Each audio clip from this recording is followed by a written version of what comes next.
have a special guest here. He's a social commentator and, of course, a policy analyst. Please welcome Babaeko Oluwaloseyi. Good morning, and it's a pleasure to have you here. Good morning. Good morning. Good morning. Thanks for having me. Yes. So first, let me ask you, how was your journey here? Did you experience any difficulty getting here? Any protests? Did you So far, I woke up very early, but the situation seemed calm and every activity ongoing by the time we left. But while going back, we'll be able to look at the situation again and judge for ourselves. But so far, so good now. From the kid down here, everything seems peaceful. Everything seems peaceful. Did you experience any form of security around? Security Yeah, agencies? there's some level of security presence around, but people are still going about doing their daily activities. All right, thank you very much. Now, to refresh our memories for those who are wondering what is even happening today, let's start from there. What are the reasons or what grounds can people hold protest in Nigeria? Yeah, protest is backed up by law and by nature. I say by law because of the sacrosanct constitution in section 40 that guarantee you rights to peaceful assembly and freedom and liberty. And I say by nature, by the fact that if you eat something that is unpleasant to you, your stomach might tend to react. That's a kind of protest in a way. And the reality today is that the Nigerian people decide to say they want to end bad governance through protest. And they have called a national protest across the 36 states of federation. And there have been divided opinion over the issue. Some felt they should have engaged in constructive dialogue. Some felt the outcome of the protest may be hijacked, it may be violence. In fact, now that you brought up this angle, how then can protests balance the need for expression and the need for public safety and order? Yeah, basically the intention of those who want to protest or who have some grievances might be different from those who are hijacking it. And so many things can be responsible for that from the time past. Like if what now? If you look at from the era of the Agbekoya, the EndSARS, the Mau, the series of, because I'll tell you why. Education is very key to, some people will just join protesters without even knowing why. The criminal-minded people may took the opportunity of such loopholes and begin to loot shops because their own concern or the way they see protests is an avenue to take the advantage of the loopholes and enrich themselves through the criminal mind. Some may even go as level as raping other people. So once the people involved can organize themselves in a way to sensitize those who are going to be part of them to ensure that the cause is the same.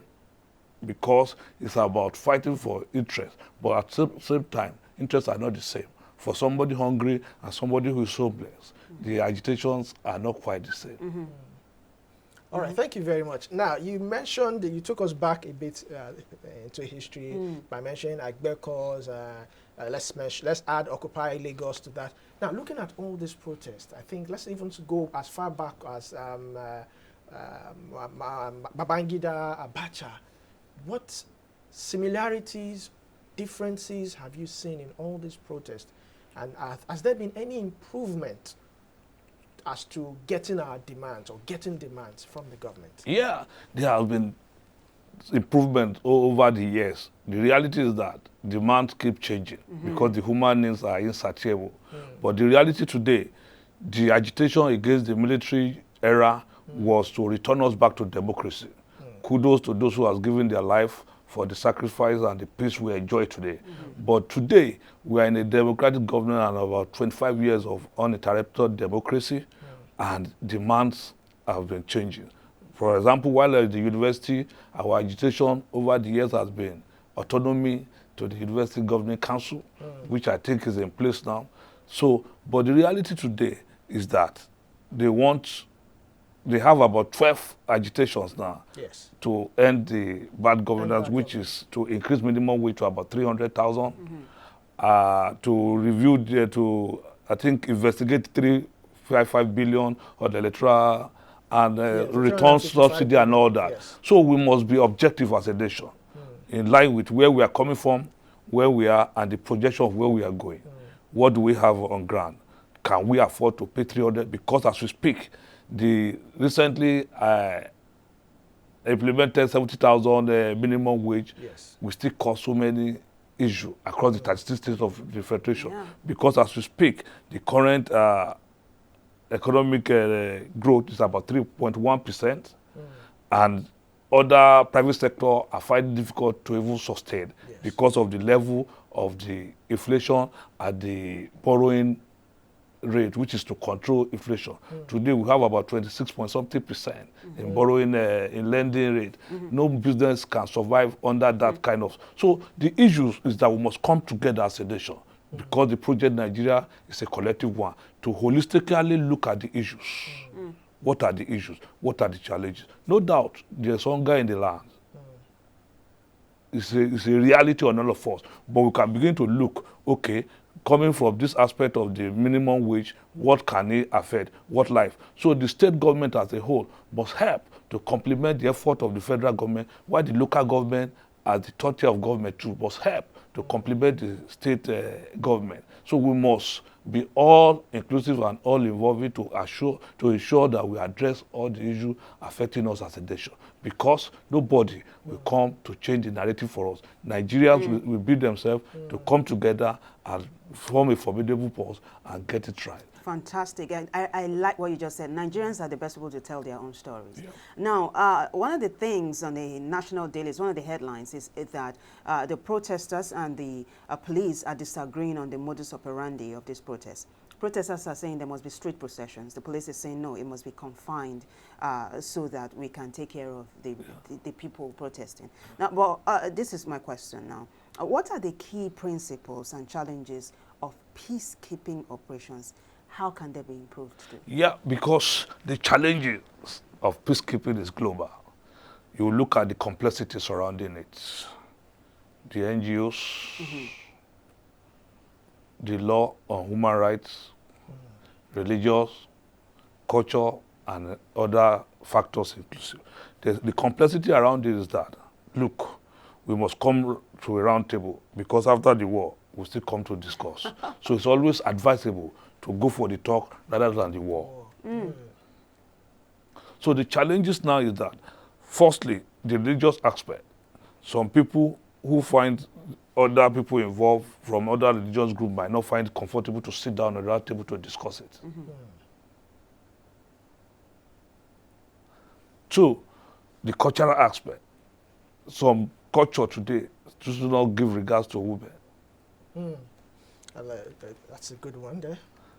So the complexity around it is that if we look at the holistic endpoint of peace, because if you say peace is expensive, then try war. Ah, awesome. So the endpoint now is the peaceful coexistence, which will give us a lasting and a positive result. Thank you very much for that. Now, it's so interesting that this present administration, we've said it over time, at one point we're also, I wouldn't say anti-government, but also fighting for the people's right. If you look at from President Tinubu during the days of Nadeko, he even went exile. He was persecuted. Now, how would you relate that era to this particular era and the body language of the federal government towards these protesters? Is it like the pot calling the kettle black, or is there something different? Well, why there's a complexity around the common ground to accept this narrative is that post-election, Nigeria is still yet to heal from the post-election trauma. For those who lost, they felt Tinubu shouldn't have been president. For those who won, they believe they have run a good race and fought a good battle. And from the speech of the Mr. President, he has welcomed all persons who were involved in that 2023 elections to come on board to help build a new Nigeria. Well, Mr. President's position was very clear that every Nigerian has right to protest. But what every government will not tolerate is the violence that may come with protests. And that's why the police and the protester will not agree, even despite the fact that the law was clear about their right to protest. The police too was made to curtail every form of violence and protect lives and property. So any time that the police sense danger or feel that the protest may go out of hand, they tend to use force to contain it, to protect other people involved. So from the position of the president, it's not against the protests. But what he's saying is that, look, let it not be violent, and he has opened his door for dialogue, which I think is commendable. Fantastic. Now, let's do a follow-up on what you just said and also the thing you said about peacekeeping. Now, what are the fundamental human rights that should be protected during peacekeeping and during protests? Yeah, the liberty of every Nigerian must be guaranteed. Freedom to move, freedom to express yourself, to express your opinion. It's a sacrosanct thing. And fella of blessed memory was clear about it. Saying human right is his property, that nobody should dash him. It's fundamental human right. Every human being has that right to express himself. But what we are saying is that we must do it within the confine of the law. To those who does not see reason why they should join the protest, should not be seen as an enemy. Exactly. Thank you very much for that. So let's look at some of the measures or remedies the federal government has been trying to put in place, to settle or to level the ground. Things like, for example, the import duty. Do you think that some of these things that are also the 40,000 naira for 50 kilograms of bag of rice, though some states are saying they've not seen that, do you think that this is a short-term or long-term result or remedy? Well, to be honest with you, we all know it's a short-term remedy. Because the reality on ground today is that the population is a number one factor and challenge that we must look at it. Because our data is not even accurate. But nevertheless, between the next 6 months to the next 1 year, we must project how to make our own food. Because there's a projection that in 2030, about 82 million Nigerians will be without food.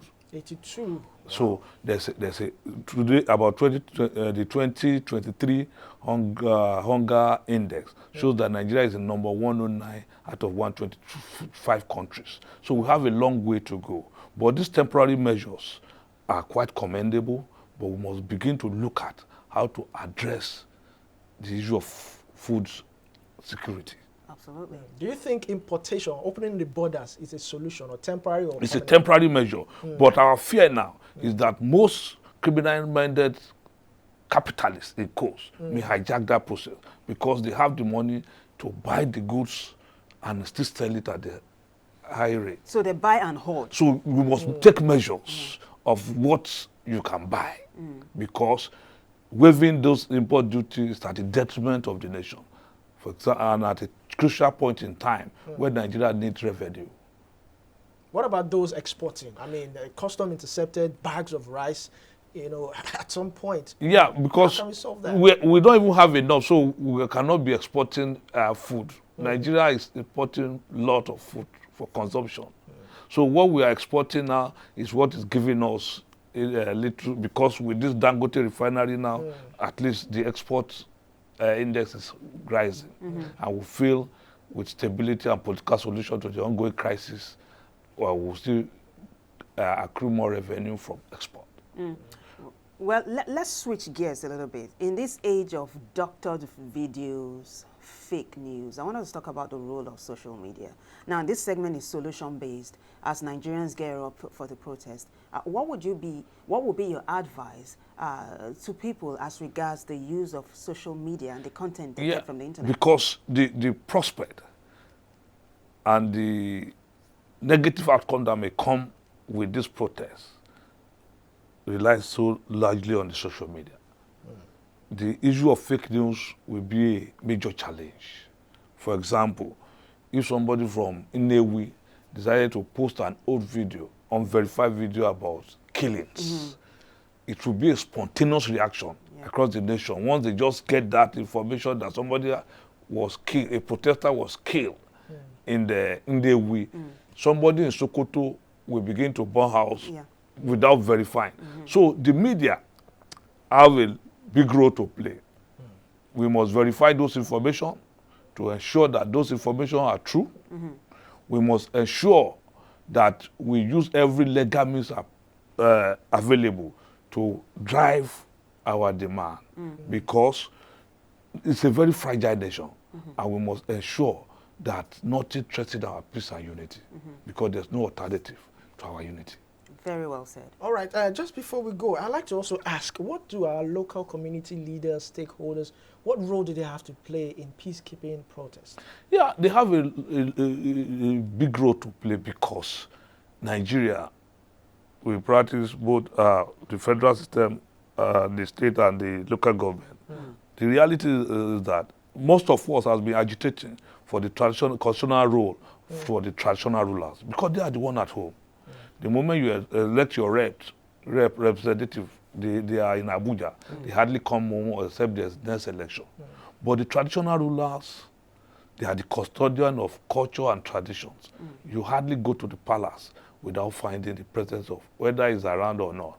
So they have to be given some constitutional role, because the law has even restricted them from taking some certain level. Yes. So if you see, by the time there was agitation for this protest, whether to be or not to be, the federal government invited prominent traditional rulers like the Oni of Ife, the Sultan of Sokoto, and a host of other traditional rulers, to tell them to go back to their people, to give the president more time to get the dividends of democracy to the people of the country. All right. So we are wrapping up, yeah?